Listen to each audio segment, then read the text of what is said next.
Greetings from MAGSA land.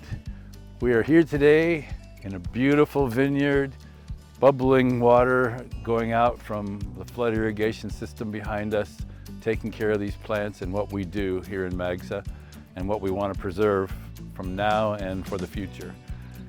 We're here today to talk about our quarterly report, and we have several items of interest, I think, to our landowners and interested parties, and we'll be happy to fill you in a few minutes.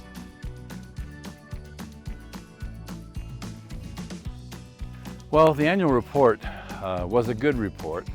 The DWR received our report and signed off that it was a satisfactory report, and we continue in the King Subbasin to be compliant with the Sigma regulation. We were able in the King Subbasin to recharge roughly 500,000 acre-feet of water in various and sundry recharge basins upstream from us.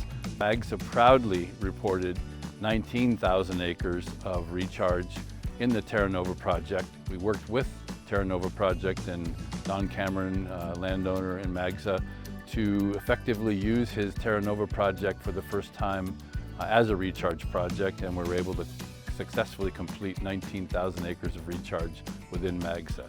That's a first, that's an important first, and it's the first of many, many acre feet that we hope to put into the ground as our solution for sustainability under Sigma.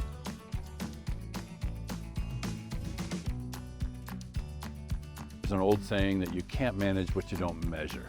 And so in order to do that, the board enacted a regulation, or actually a policy in 2021, which encouraged landowners to get meters for their wells, because that knowledge, that data will be the weapon by which we defend ourselves against those who claim that we're using too much groundwater.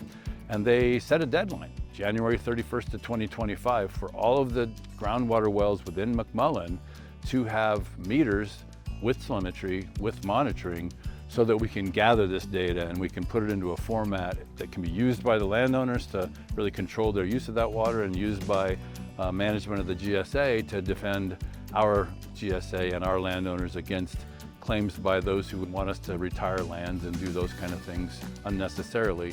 And so it's really, really important that we get these meters on.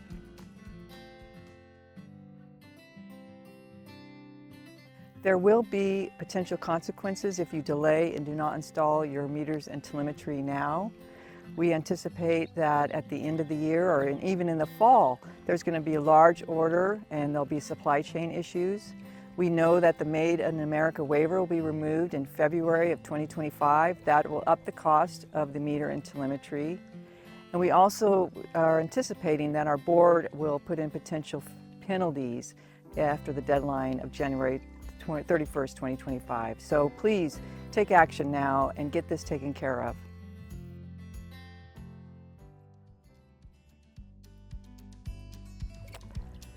Well, if you haven't heard, we have a meter rebate program. We've sent out mailers, we've sent out emails, so hopefully most of you are aware of it, but if you're not, MAGSA tried fervently and we're able to get a grant so that we can provide a rebate. Even though this is a cost to the landowners to install the meters and telemetry, we have a way to assist you financially. So we hope that you're able to participate in this program. I just want to go over a couple of the steps and then tell you how you can get more information if you need it. So the rebate is about 40% off of the cost of meters purchasing and installing, telemetry purchasing and installing, and the monitoring contract for a year. So you will want to apply for all of those if you need them. If you already have a meter, you can still get a rebate on telemetry and monitoring, so don't think you aren't able to participate. And what you would want to do is you want to, first of all, contact your irrigation dealer. So we have a list of those who are participating in the rebate program. You don't have to use those particular ones. They are familiar with our program, the specifications on what you need to do to install it properly and get the proper meter. If you have someone else you want to use, contact our office. We can bring them into the loop and let them know what to do. Once you get that done, when you work with them, you'll be sending us your invoices. When we receive your invoices, we'll connect you with our data management company, and they'll begin and work with you on a monitoring contract. And once all of that is complete, we'll be working with you to get a rebate back on the purchase of all of that equipment and the installation.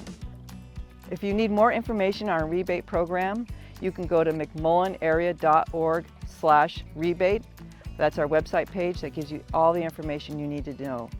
In addition, if you just want to have a one-on-one or talk to us about this, we're actually going to have an open house that you can participate in on June 25th from 1 to 3 p.m. at our offices in Kerman. Or we'll have a webinar starting at 4:15 on that same day, and you can just call in or come by and visit, and we'll answer any questions you have, any concerns you have. You can find out more about those events by going to our website. We have a registration on the home page where you can register so you can attend. We'd love to have you come in, even if you just want to come in and visit. You don't have to even talk about the rebate. We'd love to see you. Under SGMA, there are exempt wells. Those are wells which pump less than 2 acre-feet of groundwater for a total water year from October to September.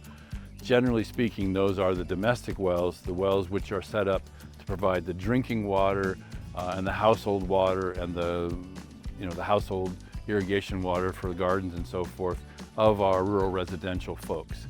We don't have a terrible huge number of them, but we do have enough where we're concerned even about one well going dry, because that is the means of getting good drinking water for our people here in McMullin. The well mitigation policy and procedures stem from a need on behalf of the subbasin to satisfy some continuing concerns of the Department of Water Resources in our last review of our updated GSP. We had 3 areas of concern: interconnected surface waters, subsidence, and well mitigation. There's a sincere desire on the part of the state to see that every interested party, every affected party is taken care of under our GSPs and our regulations. And so collectively as a subbasin, we came up with a general idea of how we might like to approach well mitigation, which means in case a well owner has a domestic well that goes dry as a direct result of the management of the groundwater and the loss of elevation in our groundwater wells, that we should come up with a way to assist them in recovering from that loss. McMullin, we are out here on the western edge. We are what we call the deep end of the pool relative to groundwater, and so we have tendency to have much deeper wells. So our well mitigation policy is a policy that's not as strict perhaps as some of the ones to the east of us, but is intended to have us be able to work with individual landowners to come up with a solution that's specific to them.